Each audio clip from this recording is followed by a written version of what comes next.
there guys, and welcome back to the channel. Right, so this is war number 5 in the current Alliance War season. Needless to say, New Nation, just like many other alliances, have had quite a horrible start with all the rust, with all the new changes, but we're slowly getting in our rhythm. So far, before this war number 5, we are 3-1 for the season, and this is obviously a very, very important war for us. And for this war, I get to bring in a full-on Kingpin team. And every single war, when I get to use Kingpin as my main attacker, I immediately feel so much more confident and so much more at peace because it is just one of my comfort champions. I feel safe with him. I know his mechanics. I have done a ton of different matchups and fights. And when you use Kingpin, things just have a tendency to work out pretty much perfectly, even if you do make mistakes.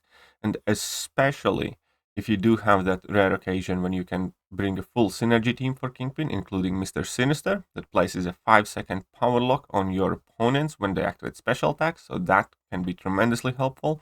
And obviously Hood is there just to kind of improve the debuff shrug of abilities. So that is one of my favorite teams.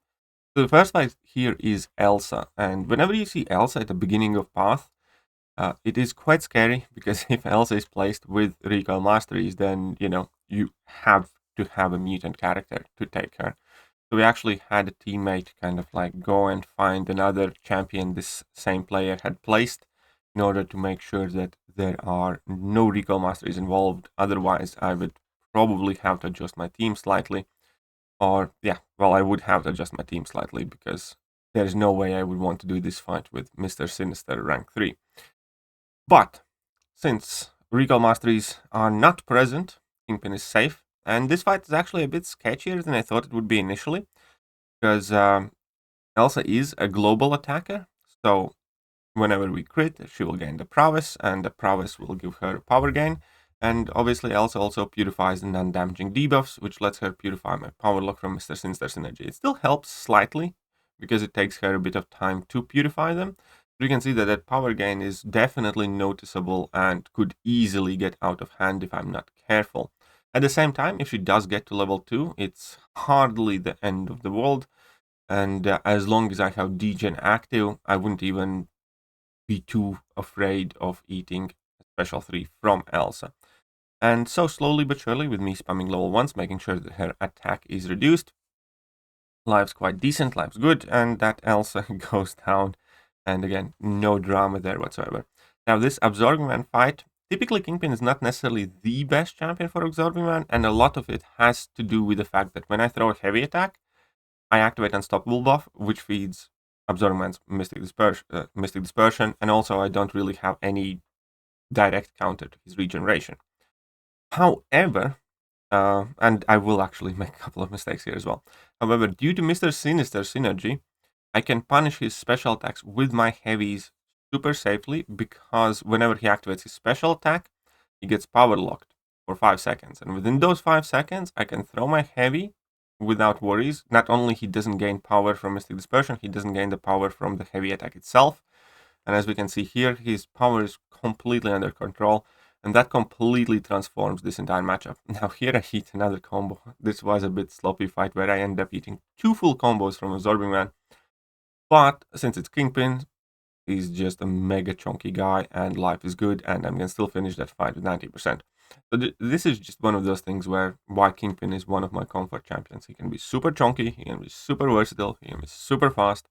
And even if I do screw up some, then Kingpin definitely has quite a good chance to bail me out of the trouble there. Next up, I have to deal with Dragon Man. This Dragon Man is actually quite good placement, because he does place debuffs on you if you want to block that level 1 to get that willpower heal or to stop his power gain, which is kind of like a must sometimes, because his power can go out of control. And yeah, it synergizes quite well, so I do like this placement. I do think it's quite clever, but again, Kingpin is just going to take care of business here. Dragon Man does start unblockable. I get parried, but that was a good thing, because that gave me a rage buff and let me go unblockable because I purified the stun debuff. So that was a happy accident. And now that he activated his first level 1, we power locked him for a while, which is sweet. Again, a very good counter to his power gain. Ideally, I wanted to push him to level 2 like I just did, because that does get rid of the power gain buff without even me having to stun him.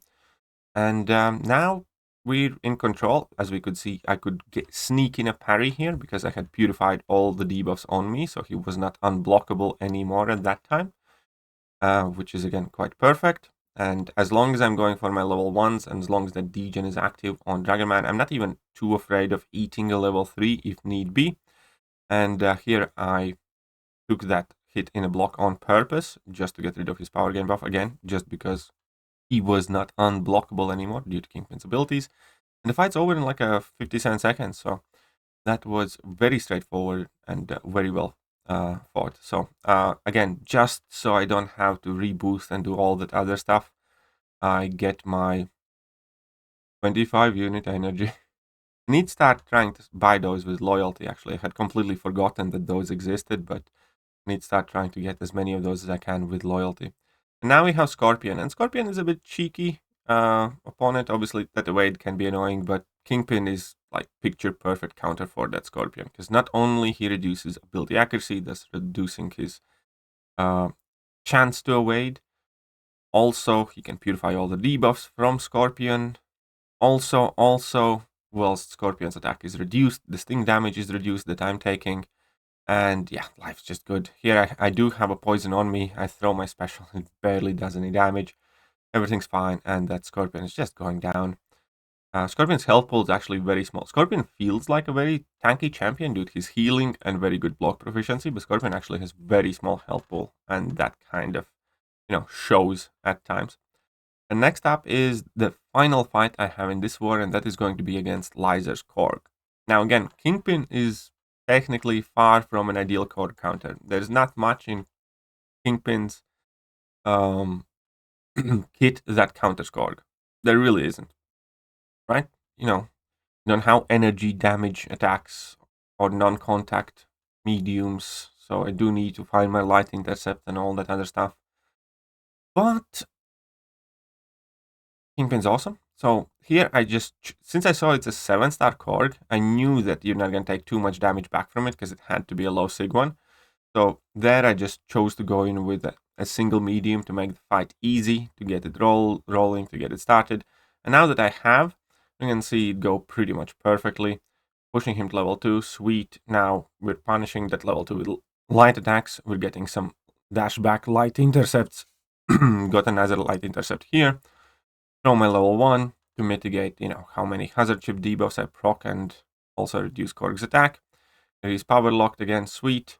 I time my intercept well so I can finish my second half of combo, getting rid of his rock stacks, get in a couple more intercepts, go for level 2, and we can see that the Korg is getting absolutely smashed. There's not too much. Now here I have a couple too many poisons on me that I don't like, but happens. Yeah, again, I'm gonna try and time, here I did make a mistake, and now I do need to find like an alternate opening with my light attacks, which I do. And again, life's quite good. And Kingpin is just one of those champions that I do feel very, very comfortable fighting just about anyone, even matchups that you wouldn't necessarily want to fight with Kingpin. And again, here we go. Now I use Unstoppable to get a guaranteed opening, which is, again, a very pleasant thing to do, and also something that I do a lot with Juggernaut and Kingpin and as many champions as possible. And that Korg went down pretty much perfectly fine. I did get hit twice. Made a mistake, but other than that, very quick, very efficient, 1 minute and a half. That 7-star Korg just disappeared, so very happy with that fight. And moving on, well, there's the random screenshot from Battlegrounds, but unfortunately we did end up losing this war by 1 death. It was just one of those things. It was very close war, it was very tense war. We also had the time advantage. Obviously doesn't mean anything unless you tie your opponent, but it did mean that had we died 1 less, we would have won the war, but we didn't. So at the moment we are 3-4-2 in the season, which means we won 3 wars, lost 2. Definitely not a great start, but it's kind of to be expected, I suppose. And hopefully we can pick our score up for the remaining. But I must say that this war, I think it was the least death that we have had so far with the 4. So it might be too slow, it might be too little too late, but we are at the very least getting back into the knack of things. We are reducing the death counts in the wars and slowly starting to get into some sort of rhythm with these new timings and planning and everything else. Let me know how your season is going. Are you guys adjusting to the new war format? And I will catch you guys soon. Bye.